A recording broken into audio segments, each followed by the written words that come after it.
Bom dia! Estamos aqui testando o som diretamente do Consciência Café. Hoje a gente vai ter a transmissão online por aqui e depois das 11 ao meio-dia, para quem estiver em Foz do Iguaçu, a gente vai estar aqui. Bom dia, Rayane, nossa parceira aí do Clube do Livro.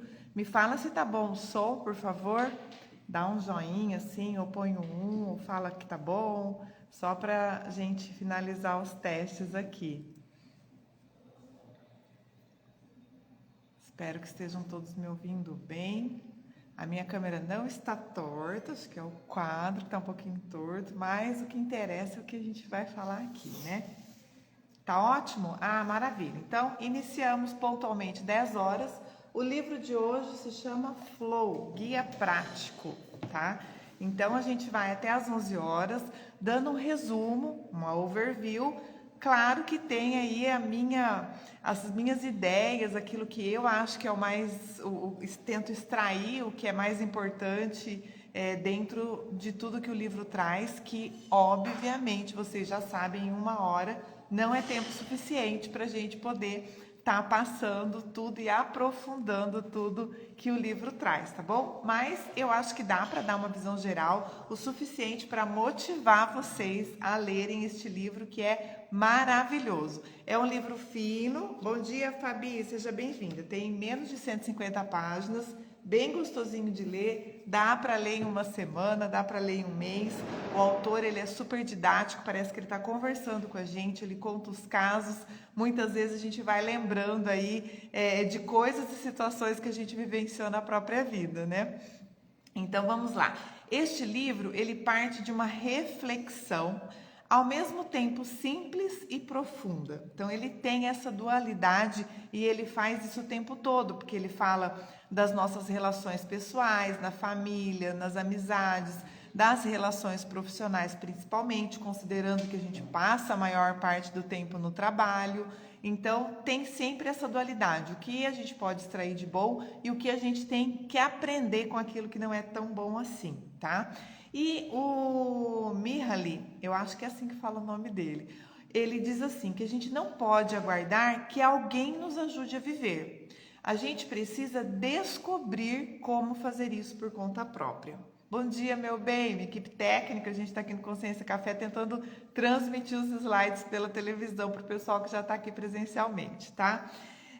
Então, assim, ó, de novo, o livro já começa falando que a responsabilidade é nossa, tá? Então, aceitemos ou não, queremos ou não, gostemos ou não, cabe a gente tomar as atitudes, assumir a responsabilidade e o compromisso conosco mesmos e com tudo que acontece na nossa vida, tá? A gente fala isso, diversos autores, assuntos diferentes, seja autoconhecimento, seja área da saúde, seja vendas, tudo que a gente traz aqui, vira e mexe, os autores falam a mesma coisa.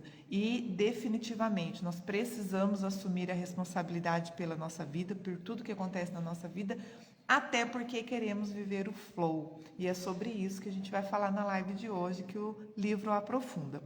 A solução é nos desafiarmos com tarefas que exijam mais de nós mesmos. Ao longo da live, daqui a pouco eu já vou definir um pouquinho, trazer essa ideia do que o autor chama de flow, mas acreditem ou não, o estado de flow não é aquele estado que a gente está contemplando só a natureza e sem fazer nada.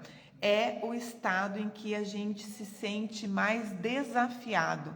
É o momento em que a gente se sente capaz, competente, que a gente supera as nossas dificuldades para as novas conquistas. Então, isso é muito interessante porque ele desmistifica um pouco esse processo do ócio, do fazer nada, ou de que as coisas, para serem bem aproveitadas, têm que ser fáceis. Não é bem assim.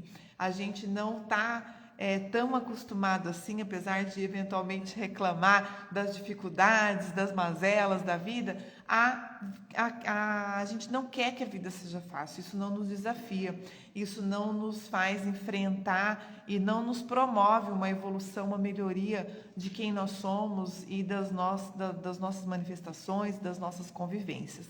Então, esse livro foi escrito por um dos pioneiros do estudo científico da felicidade. Ele vem antes do Martin Seligman, tá? Que foi o pai da psicologia positiva e fala muito sobre essa condição da felicidade cientificamente, não só como um sentimento, um estado ou uma emoção, tá? Bom dia, Ju. Eu vi que bastante gente entrou aí, não deu tempo de eu dar bom dia para todo mundo. Sejam todos muito bem-vindos, tá? Então, esse pioneiro, né, do estudo científico da felicidade, ele é um húngaro, nasceu na Hungria, Mihaly Csikszentmihalyi, alguma coisa assim. Não vou conseguir pronunciar o sobrenome dele. Olha aqui, se alguém souber como que fala esse sobrenome aqui, me avisa, grava um áudio, manda pra gente que a gente põe online aqui, tá bom? Mas o que importa é que este livro é um guia indispensável para a gente encontrar a nossa satisfação no dia a dia. A escolha é simples, Mihaly nos fala. A escolha é simples. Entre o agora e o inevitável fim dos nossos dias, podemos escolher entre viver e morrer. Já ouvi também vários autores, o Cortella, o próprio Karnal, que é mais diferentoso assim, né? Mas muitos deles falam, não morra em vida. Né? Não adianta você estar apenas sobrevivendo, apenas respirando. Você precisa, de fato, vivenciar e tentar desenvolver ou experimentar uma vida plena, melhor possível para você e para as pessoas que convivem com você. Porque vamos falar a verdade, conviver com gente chata não é fácil, né? Pessoa que passa a vida aos céus ou a vida ao mundo cruel, não faz sentido. Então, a ideia é que a gente realmente aprenda e escolha entre viver ou morrer, e o objetivo óbvio, com as nossas lives semanais, com as nossas escolhas, os livros, principalmente voltado para o autoconhecimento, é que a nossa escolha seja a vida, que nós possamos e queiramos viver bem e cada vez melhor. Bom dia, Cris, Mames, bom dia, Ângela, bom dia, quem mais que eu vi aqui? A Juliana, sejam todos muito bem-vindos. Dito isto, segundo o autor, se não nos encarregamos da condução da nossa própria vida, ela será controlada por fatores externos, ou, como diria um amigo meu, ela será controlada por outras pessoas. Então, a primeira pergunta e a primeira reflexão mais profunda que eu já quero trazer para a gente é: quem está vivendo a sua vida? É você mesmo? Você é dono das suas decisões, das suas escolhas, dos resultados das suas escolhas? Ou são as outras pessoas que determinam quem você é, o que você faz? Vale a pena a gente pensar sobre isso. Não podemos esperar que ninguém nos ajude a viver. Precisamos descobrir como fazer isso por nós mesmos, até porque a responsabilidade é nossa. E o que significa viver? O que significa viver em plenitude, sem desperdiçar tempo, sem desperdiçar o nosso potencial, sem desperdiçar e gastar a nossa energia. Viver expressando realmente a nossa singularidade e, ao mesmo tempo, participando intimamente da complexidade do cosmos. O que é realmente uma vida boa? Essas questões não são minhas, elas estão no livro, são as questões do autor que eu trago para você. E aí ele responde assim: o único caminho para encontrar o sentido da vida é uma tentativa lenta e paciente de dar sentido às realidades do passado e às possibilidades do futuro, a partir da forma como elas podem ser surpreendidas no presente. Então, é mais um autor que faz esse paralelo entre aquilo que a gente já viveu, as expectativas, a vida que a gente quer ter no futuro e o que a gente está fazendo hoje para que isso aconteça. O que a gente aprendeu, né? Quais foram os aprendizados do nosso passado para a gente vivenciar hoje, melhorar hoje, construir a partir de hoje, das nossas experiências, um futuro que a gente quer, um futuro ainda melhor. Não podemos nos iludir acreditando que o nosso conhecimento é mais avançado do que de fato é. Às vezes a gente não quer aceitar as coisas como elas são. Às vezes a gente não quer aceitar a realidade como ela é ou como ela se mostra naquele momento. Às vezes a gente não quer enxergar o outro como ele é, não quer aceitar as pessoas como elas são. E aí a gente começa a promover um monte de distorção ao nosso redor, na nossa vida, que vai impactar nem sempre da melhor forma ou com os resultados mais assertivos ou os esperados a nossa vida. Então a gente precisa parar com essa ilusão. Tipo hashtag a vida como ela é, enxergar os fatos como eles são, as pessoas como elas são.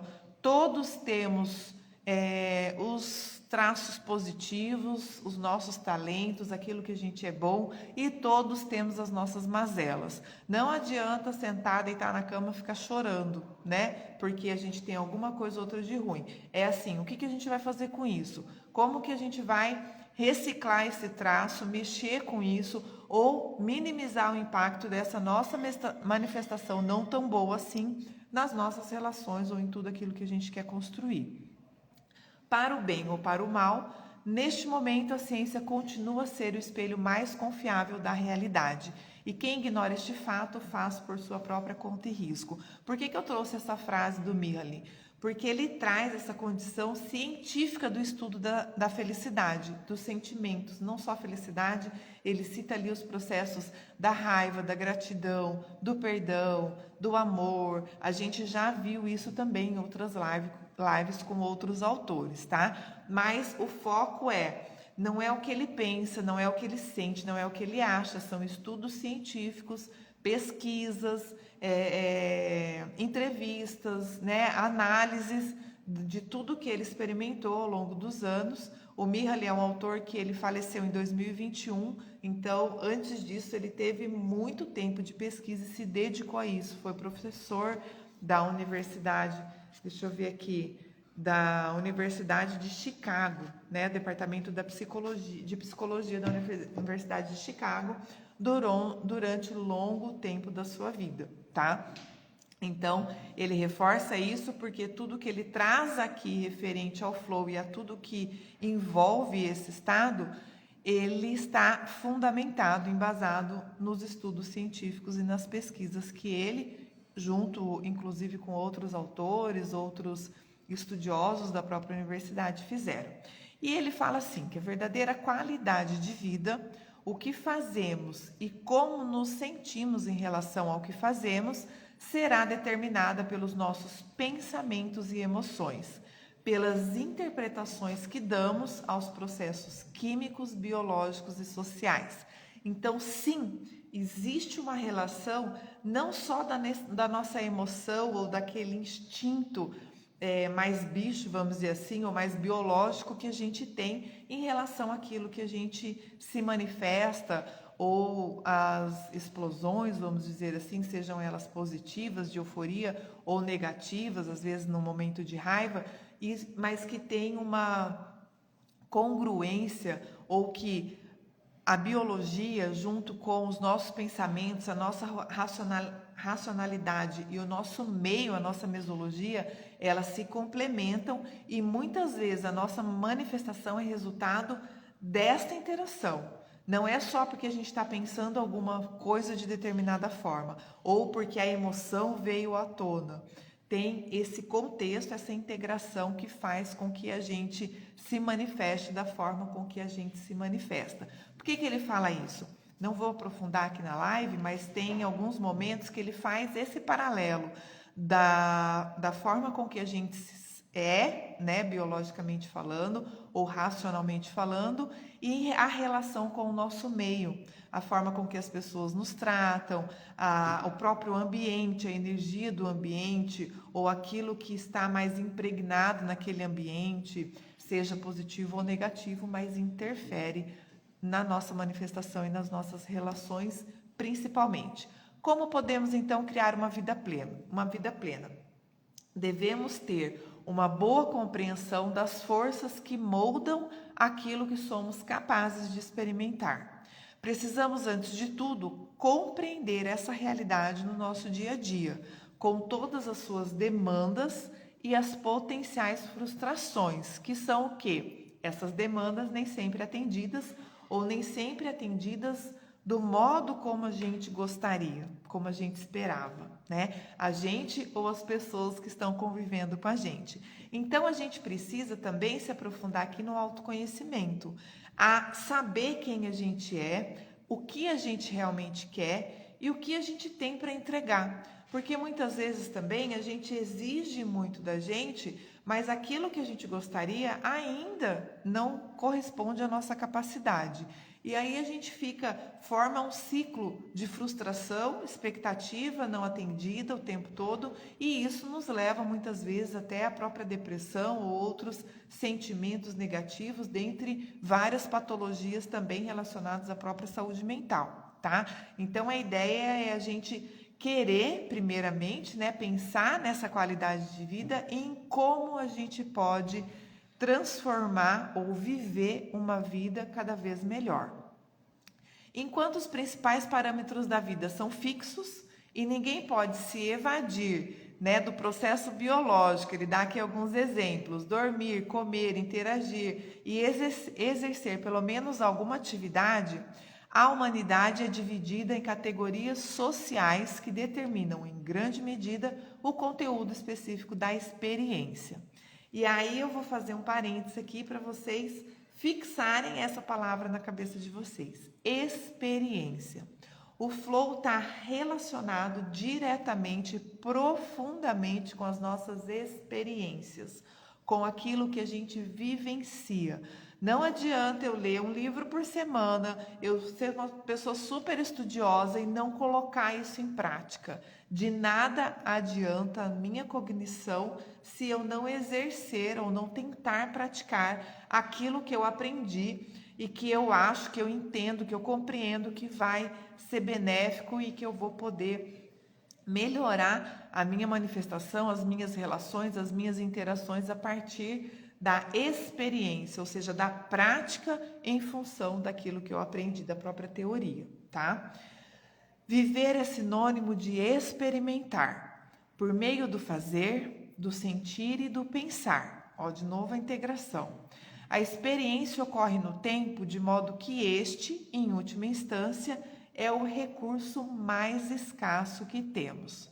Ao longo dos anos, o conteúdo da experiência determinará a qualidade de uma vida.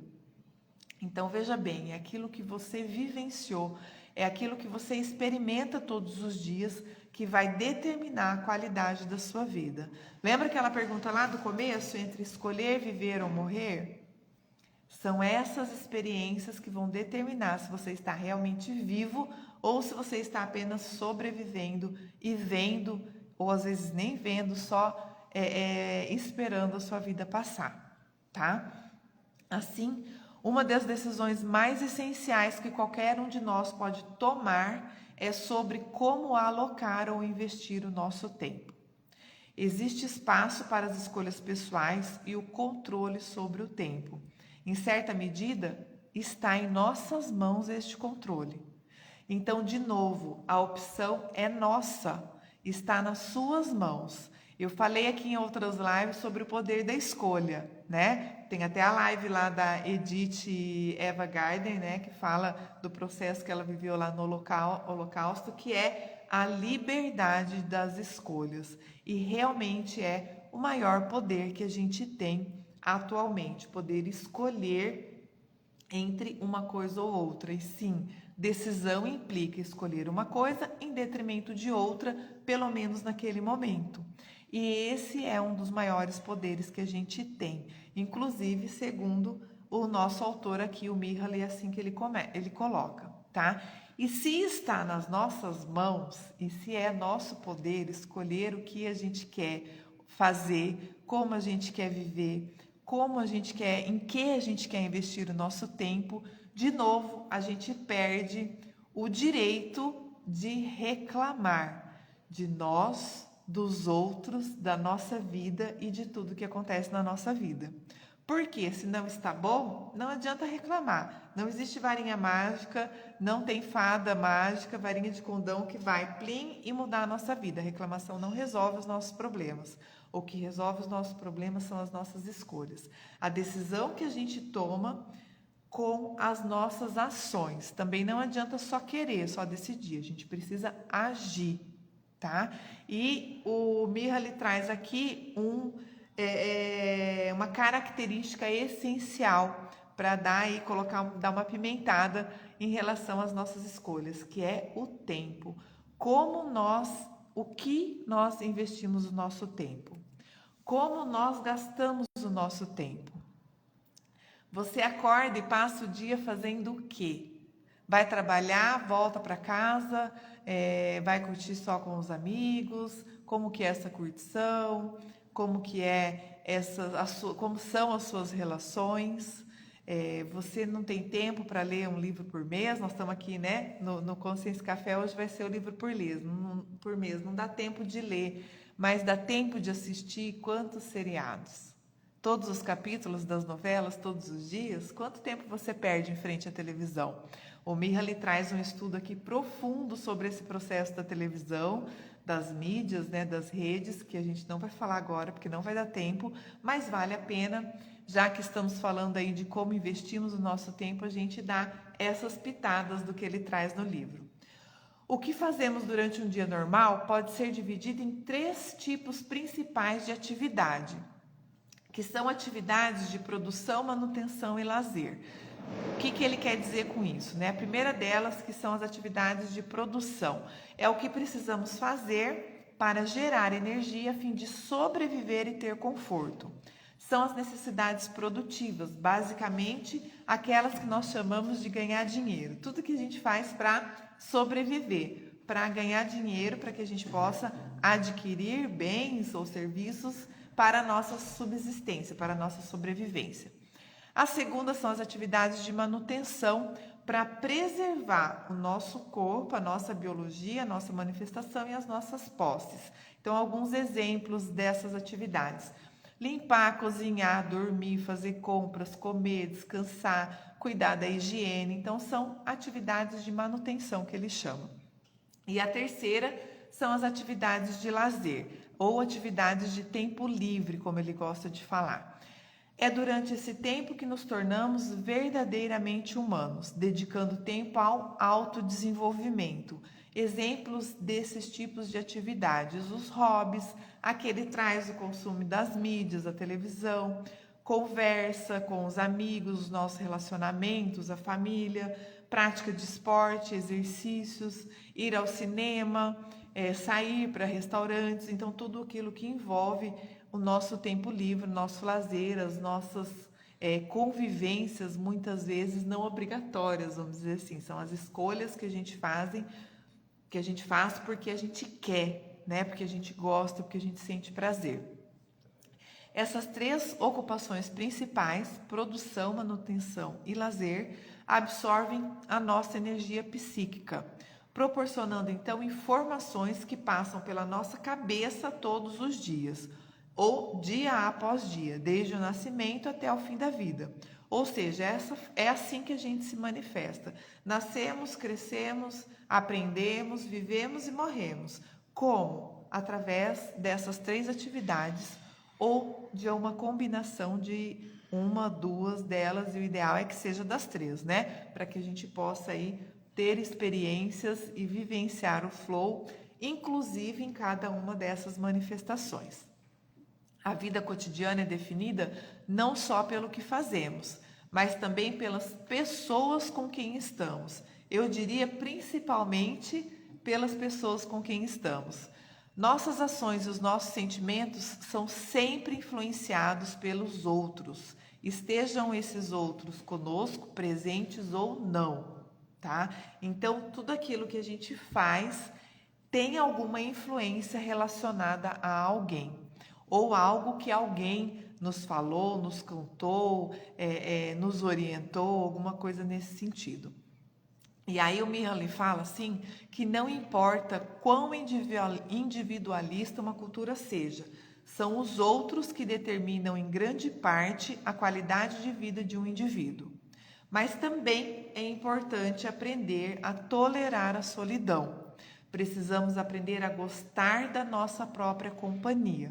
A gente foi quase que obrigada a viver um pouco disso aí durante o período de pandemia que a gente vivenciou alguns anos atrás, né? Então, também não vou aprofundar aqui, mas esse processo da gente se bastar em alguns momentos, o Mihaly traz também, faz um paralelo em quase todas as dicas e as formas com que ele nos ensina a vivenciar, experienciar cada vez mais o flow em todos esses tipos de atividades que a gente vivencia também, tá? Incluindo quando a gente está sozinho. Por que ele faz esse paralelo? Porque ele traz muitas vezes o processo da solidão e das patologias da mente, vamos chamar assim, né? Algumas doenças crônicas que a gente desenvolve em função de não tirar proveito ou não saber como ter experiências positivas nas nossas vivências solitárias, vamos dizer assim, ou quando a gente está sozinho. Trabalho, manutenção e lazer consomem a maior parte da nossa energia psíquica. A maior parte da nossa manifestação está direta ou indiretamente envolvida com uma dessas três atividades. No entanto, uma pessoa pode amar o trabalho e outra odiá-lo. Ele trabalha muito com essas dualidades também. Uma pessoa pode aproveitar o seu tempo livre, fazer milhares de coisas, e outra pessoa pode ficar entediada porque não tem nada para fazer, se jogar no sofá e esperar o tempo passar. Então, olha só, depende de novo das nossas escolhas, das nossas decisões, o que a gente vai fazer com o nosso tempo em cada uma dessas atividades, seja no nosso trabalho, na manutenção da nossa sobrevivência ou no nosso lazer. De certo, se por um lado o que fazemos dia após dia tem muito a ver com o tipo de vida que levamos, a forma como experimentamos o que fazemos é ainda mais importante. Em todos os capítulos, o Mihaly traz essa condição da experiência, como se ele ficasse o tempo todo lembrando, não adianta fazer isso se você realmente não introjetar, não experienciar, não vivenciar aquilo que você está falando, as suas ações. Muitas vezes, atualmente, a gente liga o piloto automático, né? A gente vivencia aí quase como um robô. Vai fazendo as coisas, muitas vezes a gente nem pensa, nem sabe por que a gente está fazendo aquilo que a gente está fazendo. Então, é preciso que a gente queira ter e desenvolva a compreensão, a determinação e a vontade de saber por que a gente faz o que a gente faz, por que a gente se manifesta do jeito que a gente manifesta. E principalmente, quem está nos influenciando? Porque se praticamente todas as nossas ações, as nossas manifestações têm influência de outras pessoas, quem são essas pessoas? São influências mais positivas ou mais negativas, não tão boas assim? Como que eu vejo isso, Rê? Avalie os resultados das suas ações, aquilo que você tem como devolutiva do que você faz, das suas relações, das suas convivências, ela tem te agradado mais ou tem te estressado mais? Isso pode ser um bom sinal para você experimentar aí, né, e tentar ver o que precisa ser mudado ou melhorado. Todas as emoções compartilham uma dualidade básica, foi aquilo que a gente falou há pouco. Ou elas são positivas e atraentes, ou elas são negativas e repulsivas. Então, mais ou menos são esses dois extremos. Não existe uma emoção muito boa que também é negativa, tá? Pelo menos não naquele momento em que ela está se manifestando. Ela está se manifestando. De certo modo, as emoções são os elementos mais subjetivos da consciência, uma vez que é apenas a própria pessoa que pode dizer se realmente sente amor, vergonha, gratidão ou felicidade, dentre várias outras emoções que a gente pode estar sentindo em determinado momento. Por outro lado, a emoção também é o conteúdo mais objetivo da mente. Até nisso, ela é dual, né? Ela tem essa dualidade entre positivo e negativo, subjetivo e objetivo. A gente saber o porquê aquela emoção está vindo à tona é muito importante, vale a pena, principalmente para a gente aprender a controlar as nossas reações a essas emoções. Eu escuto muita gente falar, Rê, mas a hora que eu vi já fiz, a hora que eu vi já estou chorando, já estou sentindo, já estou com raiva. E é assim que a emoção se manifesta mesmo, mas o problema em si não é a emoção, porque a emoção é real, é aquilo que a gente está sentindo, é aquilo que a gente está vivendo. O problema é o que eu vou fazer com essa emoção. Tô com raiva, me dá o direito de sair brigando com todo mundo, batendo em alguém, sendo mal educada, grossa com alguém? Não, né? Até porque muitas vezes a gente acaba descontando em quem não foi o causador daquela emoção. É até injusto, eu diria, né? Com as pessoas às quais a gente acaba repercutindo uma emoção às vezes negativa. Então, calma. Vamos tentar entender como isso funciona, o que causou aquilo. Às vezes, a start, a emoção, ela aparece no momento que foi a sementinha está lá atrás, tempos atrás, anos atrás, relacionamentos atrás. Então a gente precisa tentar compreender melhor isso. Para quê? Para definitivamente resolver, né? E ter as experiências, as vivências de flow e de emoções melhores e mais positivas durante mais tempo ao longo da nossa vida. A evolução da consciência autorreflexiva permitiu à nossa espécie brincar com os sentimentos, fingi-los ou manipulá-los de forma que nenhum outro animal é capaz. Só nós, seres humanos, podemos e conseguimos controlar esse instinto, essa emoção, tá? Então, por um lado, é uma boa notícia, por outro lado, nos traz mais responsabilidade. E aí o Mihaly traz de novo a condição da felicidade. A felicidade é o protótipo das emoções positivas. Tudo o que fazemos visa, em última análise, experimentar a felicidade. No fundo, nós não queremos riqueza, não estamos preocupados com a saúde ou com a própria fama por si mesmas. Nós queremos essas coisas porque esperamos que nos façam felizes.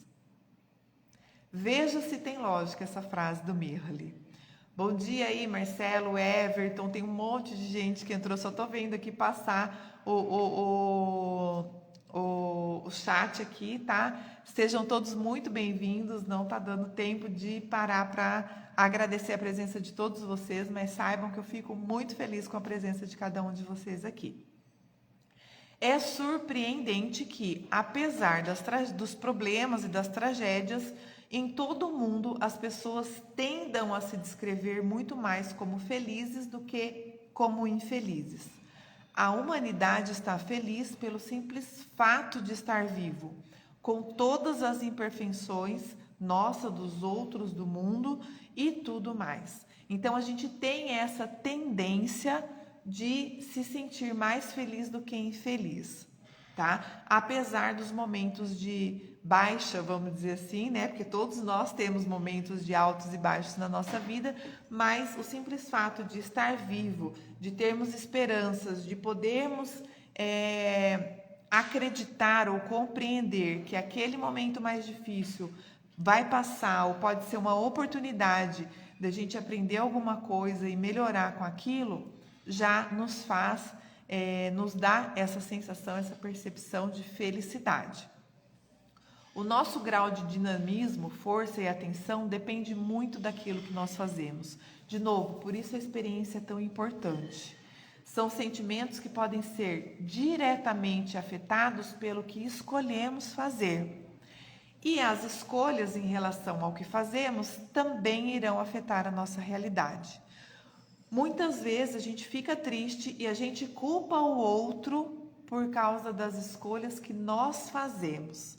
Como aquela escolha não teve um resultado esperado ou tão positivo assim, aquilo nos frustra e é mais fácil a gente culpar o outro, achar que o responsável foi o outro, do que assumir a nossa responsabilidade e ver como a gente pode melhorar na próxima ação, na próxima atitude que a gente vai tomar, tá? Então, de novo, vamos trazer a responsabilidade para a gente. Exatamente tudo o que nos acontece, positivo ou negativo, bom ou ruim, de tudo que nos acontece na nossa vida é responsabilidade nossa.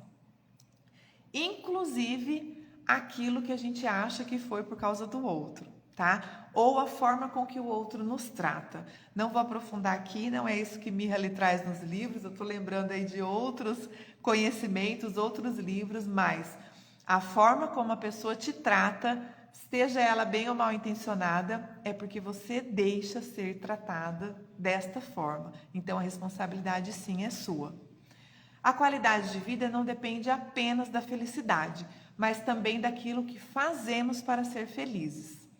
A sociabilidade e a alegria estão relacionadas à felicidade, o que deve explicar por que os extrovertidos tendem a ser mais felizes do que os introvertidos.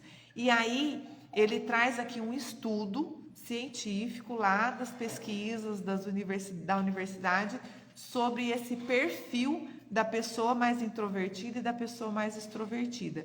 Existe sim, obrigada, bem, trouxe a água para mim, muito obrigada. Existe sim características que indicam um perfil mais introvertido e outro mais extrovertido, mas nem sempre a gente pode, em função das características, determinar o perfil da pessoa ou achar que aquele perfil, por ser introvertido ou extrovertido, ele é determinístico, não sei se existe essa palavra, ou ele determina todas as ações e reações das pessoas diante contextos diferentes. As emoções afetam os estados internos da consciência. Emoções negativas produzem uma entropia psíquica na mente, ou seja, um estado em que não podemos usar a nossa atenção de modo eficaz para lidar com tarefas externas, porque precisamos dela para restaurar a ordem subjetiva interna. Um pouquinho antes de começar, pedi para o Marcelo ver, né, no dicionário o significado de entropia. E é exatamente isso, é a desordem, tá? E aí nós vamos falar da negentropia, que é o contrário da entropia. Então, entropia é o processo de caos, de desordem, de desorganização, né, de não cognição. E a negentropia é o oposto, é o lado positivo da ordem, da organização, da determinação, daquilo que está claro para a sua consciência. Emoções positivas, então, são estados de negentropia psíquica, pois uma vez que não consomem a nossa atenção em ruminações e sentimentos de autocomiseração, permitem que a energia psíquica flua livremente para qualquer pensamento ou tarefa em que decidamos investi-la. Ou seja, intenções, metas e motivações também são manifestações de negentropia psíquica, pois concentram a nossa energia psíquica, elencam as nossas prioridades e assim criam a ordem da nossa consciência. As metas que uma pessoa adota também afetam a sua autoestima. A autoestima depende da razão entre expectativa e êxito. E a falta da autoestima, por sua vez, é expectativa e frustração, ou seja, não êxito. Uma pessoa pode desenvolver uma baixa autoestima porque ela estabelece metas muito ambiciosas ou porque alcança poucos êxitos. Então, ontem eu estava dando uma palestra, a gente estava falando isso, de sonho, né? Que os sonhos, eles precisam ser vivenciados. Senão, como diz um amigo meu, não é sonho, é ilusão. Se você sonha com aquilo que é impossível, se você não metrifica o seu sonho, o que você precisa fazer para chegar lá, isso não é um sonho, isso é uma ilusão. Você precisa vivenciar os seus sonhos. Então, não tem problema sonhar pequeno. Conquiste e a cada conquista, a cada realização de sonho, você vai aumentando. Por quê? Você vai desenvolvendo a sua capacidade de conquista, de superação e você vai também melhorando o seu estofo para conquistar coisas maiores e coisas melhores, tá? Aprender a administrar as próprias metas é um passo importante para alcançar a vida plena. Compreender as raízes da própria motivação. Você sabe aquilo que te motiva? Você sabe aquilo que te deixa feliz? Você sabe o que te faz bem? Você sabe por que você acorda todos os dias? E aquela perguntinha chata, você acorda feliz todos os dias? Você agradece por mais um dia? Ou você já acorda reclamando porque está cedo, porque não dormiu bem, porque tem que trabalhar, porque fulano te atrapalhou, por causa disso ou daquilo outro? Né? Então é preciso sim compreendermos as raízes da nossa própria motivação, para que a gente possa adotar metas que coloquem ordem na consciência sem provocar muita desordem no ambiente social ou material. Então esse equilíbrio entre as nossas manifestações e o que a gente causa nas pessoas e nos ambientes onde a gente se manifesta é extremamente importante, tá? Extremamente importante. Bom dia, Dani, seja bem-vinda. O pensamento também é um processo pelo qual a energia psíquica é ordenada. Então, nós devemos cada vez mais desenvolver e aprender habilidades que nos façam pensar mais e melhor, né? Discernir. Eu tenho um amigo que ele fala assim, que o mundo está cheio de boas intenções com falta de discernimento. Só a boa intenção não basta. Se você não tiver discernimento, você vai dar umas patacadas na vida por aí. Os pensamentos dão ordem à atenção, produzindo sequências de imagens que se relacionam umas com as outras de um modo significativo. Então faz sentido na nossa mente. É a forma como o nosso cérebro funciona, como as sinapses são formadas e ou transformadas dentro da nossa mente. As emoções, as intenções e os pensamentos não passam pela consciência como canais isolados de experiência, mas que estão constantemente interligados e influenciam uns aos outros ao longo do caminho. Sem foco, a consciência fica em estado de caos. Você já passou aquele dia que parece que você não conseguiu nem respirar direito e a hora que você para, espreme, como a gente diz, não sai caldo nenhum? Esse é o estado de caos. Então, precisa ter foco, precisa aprender a falar não, precisa aprender a elencar as suas prioridades, precisa a desenvolver e utilizar cada vez mais o seu poder de escolhas. E esse poder é só seu, está nas suas mãos. A concentração exige mais esforço quando vai na contramão das emoções e das motivações. Normalmente, quanto mais difícil é uma tarefa mental, mais difícil é se concentrar nela. Entretanto, quando uma pessoa gosta do que faz e está motivada para fazê-lo, focar a mente torna-se fácil, mesmo quando as dificuldades objetivas são grandes. Aqui, gente, no livro, vale a pena ler que ele traz alguns estudos e algumas comparações de atividades, né? Às vezes, a atividade que para uma pessoa parece fácil e ela consegue desenvolver com uma certa facilidade, para outra pessoa é extremamente difícil. Exige um altíssimo grau de concentração, de esforço. Então, é muito interessante a gente compreender como isso funciona com a gente, tá? Como são, de novo, as nossas motivações. Os talentos inatos não têm como evoluir para uma inteligência madura, a menos que se aprenda a controlar a atenção. É preciso muito esforço para absorver o conhecimento e as habilidades necessárias para realizar as operações mentais que se espera. Ao aprender a se concentrar, uma pessoa adquire controle sobre a sua energia psíquica, o combustível básico do qual depende todo o processo do pensamento. Momentos excepcionais são o que o autor chamou de experiência de flow. É descrita por muitas pessoas como a sensação de ação sem esforço experimentada em momentos que se destacam como os melhores da vida. Em contraste com a vida normal, as atividades de flow permitem que uma pessoa se concentre em metas claras e coerentes. E aí, de novo, ele traz várias pesquisas e várias atividades, exemplos de manifestações das pessoas em estado de flow.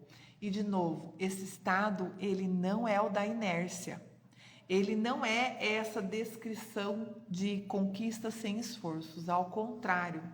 É a nossa ação, o nosso desenvolvimento que nos leva a esse estado de flow.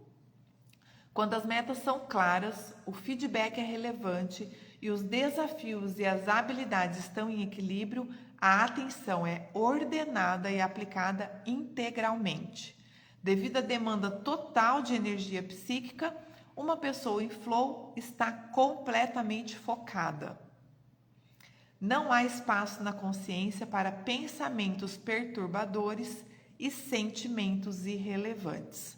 E aqui ele traz também uma pesquisa até sobre pessoas em estado de depressão, que são pessoas mais inertes, que vivenciam e se motivam e se manifestam e alimentam esses sentimentos patológicos e negativos, esses pensamentos que ele chama de perturbadores e sentimentos irrelevantes. Bom dia, Vini, seja bem-vindo.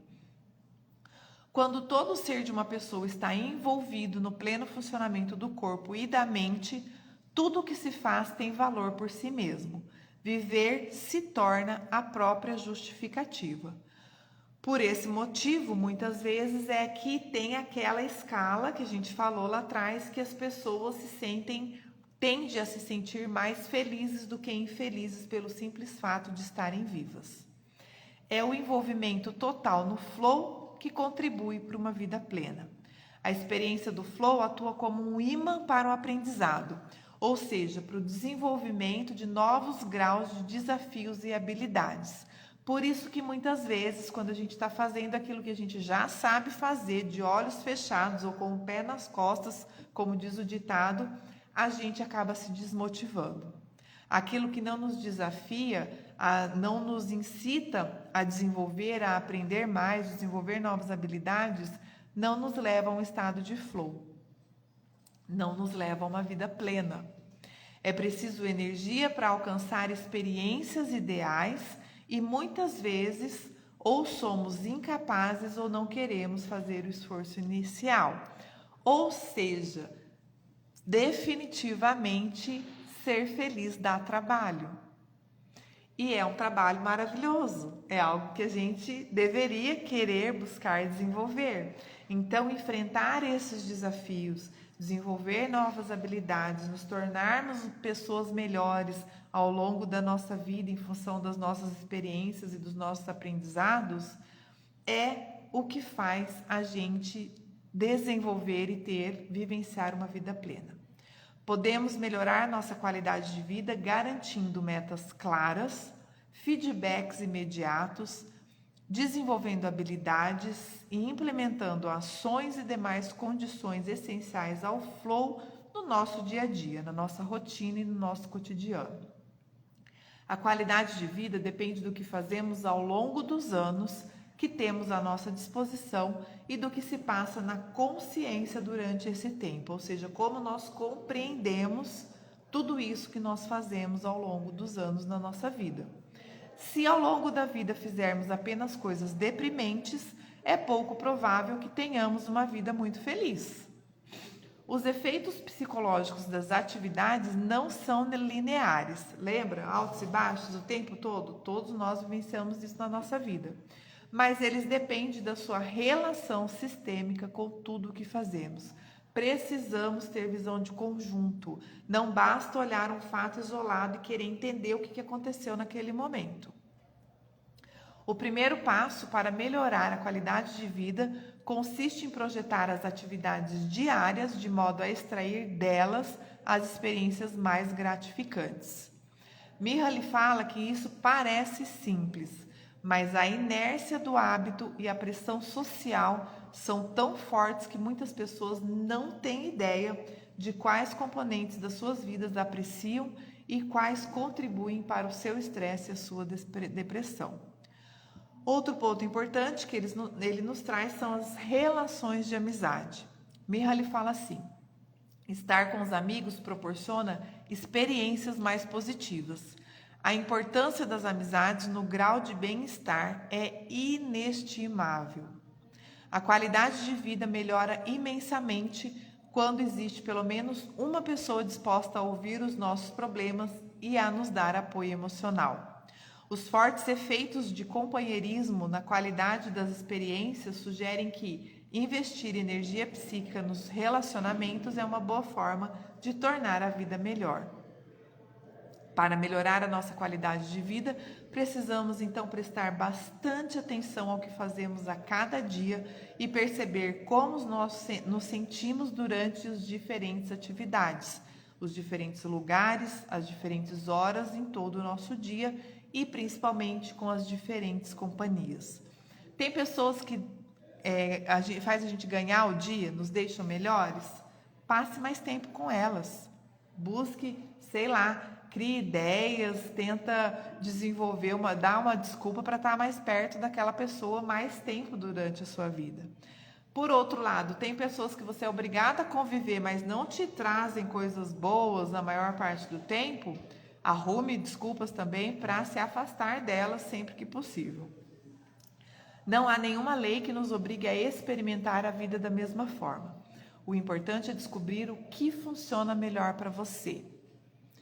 Lembra da dualidade da nossa vida e das nossas emoções, né? Então, às vezes, aquilo que é melhor para mim não é o que mais importa para você e vice-versa. A gente precisa aprender também a respeitar as pessoas com as quais a gente convive. O trabalho é uma experiência inusitada. Proporciona algum dos nossos momentos mais intensos e satisfatórios. Nos dá uma sensação de orgulho e de identidade, mas é algo que a maioria de nós gostaria de evitar. E aqui também o Mihaly passa uns 4, 5 capítulos fazendo comparações e aprofundando a condição do nosso trabalho. Por quê? Porque a gente passa muito tempo da nossa vida trabalhando. Visto que o trabalho é muito importante, devido ao tempo que ocupa e à intensidade dos efeitos que produz na consciência, é essencial encarar suas ambiguidades se quisermos melhorar a nossa qualidade de vida. Uma pessoa que cresce com a sensação de que a maior parte do seu dia não é nem importante nem agradável, dificilmente vai conseguir encontrar algum sentido, que dirá muito sentido no futuro. A postura estabelecida nos primeiros anos continua a influenciar a forma como vivenciamos o trabalho pelo resto de nossas vidas. E eu ampliaria aqui não só como vivenciamos o nosso trabalho, como vivenciamos tudo, né, pelo resto de nossas vidas. De novo, ele fala das metas. Sem as metas e os desafios normalmente oferecidos por um emprego, somente uma rara autodisciplina é capaz de manter a mente concentrada com intensidade suficiente para proporcionar uma vida significativa. Não são as condições externas que determinam em que medida o trabalho contribui para que uma pessoa alcance uma vida plena, e sim a forma como se trabalha e as experiências que se pode obter ao enfrentar os desafios que o trabalho apresenta. Ou seja, o trabalho, ele é um momento na nossa vida. Então, a gente precisa desenvolver da mesma forma com as dicas que ele deu. Quem chegou depois, assiste lá no Reels depois do começo da live, tá? Em todas as nossas manifestações. Por mais satisfatório que seja, o trabalho por si só não pode tornar uma vida completa. Enquanto o trabalho é visto como um mal necessário, poder relaxar e não ter nada para fazer parece, para a maioria das pessoas, o caminho indiscutível para a felicidade. Isso não condiz com a realidade dos fatos, segundo as pesquisas de Mihaly. Mas as evidências sugerem o contrário. É mais difícil aproveitar o tempo livre do que o trabalho. Ter tempo livre à disposição não melhora a qualidade de vida de ninguém, a menos que se saiba usá-lo de modo eficaz. O indivíduo médio é mal preparado para ficar ocioso. Sem metas nem companhias com quem interagir, a maioria das pessoas começa a perder a motivação e a concentração. A mente passa devagar e quase sempre se concentra em problemas insolúveis que geram ansiedade. Os seres humanos se sentem melhor no flow, quando estão totalmente envolvidos em um desafio, na solução de um problema e na descoberta de algo novo. A maioria das atividades que produzem flow também tem objetivos e regras claras, além de feedback imediato, um conjunto de demandas externas que concentra nossa atenção e requer as nossas habilidades. Apenas o tempo livre, sem nada específico para capturar a nossa atenção, fornece o oposto do flow, a entropia psíquica, na qual a pessoa se sente letárgica e apática. Cada uma das atividades produtoras de flow requer um investimento inicial de atenção antes de começar a se mostrar agradável. É preciso uma reserva de energia de ativação para desfrutar de atividades complexas. Lembra aquela brincadeira que eu fiz, que ser feliz dá trabalho? Para se fazer o melhor uso do tempo livre, é preciso dedicar tanta criatividade e atenção a ela quanto ao trabalho. O próprio trabalho se torna tão prazeroso quanto o lazer, e quando uma pausa for necessária, o lazer provavelmente será uma verdadeira diversão, em vez de um truque para entorpecer a mente. Por sorte, o mundo é absolutamente repleto de coisas interessantes para fazer. Apenas a falta de imaginação ou a falta de energia obstruem o caminho. E ao refletir sobre o que proporciona os melhores e os piores sentimentos da vida, é provável que você pense em outras pessoas também. O bem-estar está em profunda sintonia com os relacionamentos e como a consciência reage com o feedback que recebe de outras pessoas. A socialização não apenas molda o nosso comportamento, mas também a nossa consciência, de acordo com as expectativas e as aspirações da cultura, de modo que sentimos vergonha quando os outros testemunham os nossos fracassos e sentimos culpa quando temos a sensação de decepcionar alguém. Como as interações são então fundamentais para manter a consciência em equilíbrio, é importante entender como elas nos afetam e aprender a transformá-las em experiências positivas em vez de negativas. Regras e disciplinas são necessárias para evitar o desperdício de energia psíquica na negociação do que pode ou não pode ser feito, em qualquer contexto. A capacidade de interagir é essencial. Já está acabando o nosso tempo, né? Uma relação que proporcione ordem à consciência, em vez de entropia psíquica, precisa atender pelo menos duas condições: encontrar alguma compatibilidade entre as nossas metas e as metas alheias, as metas dos outros, e estar disposto a investir atenção nas metas alheias. Quando essas condições são atendidas, é possível obter o resultado mais valioso de estar com outras pessoas e experimentar o flow que vem da interação inicial ou da interação ideal. Espera-se que as amizades forneçam benefícios mútuos. Amigos oferecem um estímulo potencialmente infinito por toda a vida, aprimorando as nossas habilidades emocionais e intelectuais. E de novo eu pergunto, quem passa a maior parte do seu tempo ao seu lado? Ou quem são os seus amigos? Experimentamos novas coisas, atividades e aventuras, desenvolvemos novas posturas, ideias e valores, conhecemos os amigos de modo mais profundo e íntimo. As amizades proporcionam os contextos mais emocionantes e gratificantes no presente imediato e as maiores oportunidades de desenvolvimento do potencial individual ao longo prazo. A ausência de amigos de verdade costuma ser a principal queixa de pessoas que atravessam uma crise emocional na segunda metade da vida. A função fundamental, mesmo dos encontros mais rotineiros, é a manutenção da realidade, indispensável para que a consciência não se desintegre no caos. Se você, por acaso, for uma pessoa feliz, permanecerá assim pelo resto da vida. Independente dos altos e baixos, você vai superar e vai estar se manifestando tal qual é a sua essência. E o oposto também é verdadeiro. Ao levar em conta todo o contexto da atividade e entender o impacto das próprias ações, um trabalho trivial pode se transformar em uma atividade memorável, que deixa o mundo numa situação melhor do que estava antes. E aí eu pergunto, você deixa o seu mundo melhor do que você o encontrou? Pequenas mudanças podem resultar em grandes descobertas. É preciso listar alternativas, experimentá-las até encontrar uma forma melhor de fazer qualquer coisa. Não pare, não desista, persista até você conseguir se manifestar, conquistar as coisas que você quer. É preciso um comprometimento total em viver a vida plenamente, sem deixar de explorar nenhuma oportunidade ou negligenciar nenhum potencial, pois só assim a plenitude poderá ser alcançada.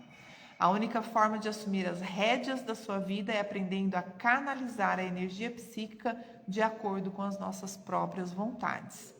Não podemos viver uma vida verdadeiramente plena se não percebemos que pertencemos a algo maior e mais permanente do que nós mesmos. Para cada um de nós, o principal obstáculo a uma vida boa somos nós mesmos. A qualidade de vida melhora muito quando aprendemos a amar o que temos que fazer. E aí, para finalizar, no último minuto, a última dica, a última frase, a última ideia do Mihaly para nós. Como podemos encontrar uma meta que nos permita aproveitar a vida ao mesmo tempo que agimos com responsabilidade em relação aos outros? E a resposta é que, dentro de uma estrutura evolutiva, podemos concentrar a consciência nas tarefas do dia a dia, cientes de que, quando agimos na plenitude da experiência do flow, também estamos construindo uma ponte para o futuro do nosso universo.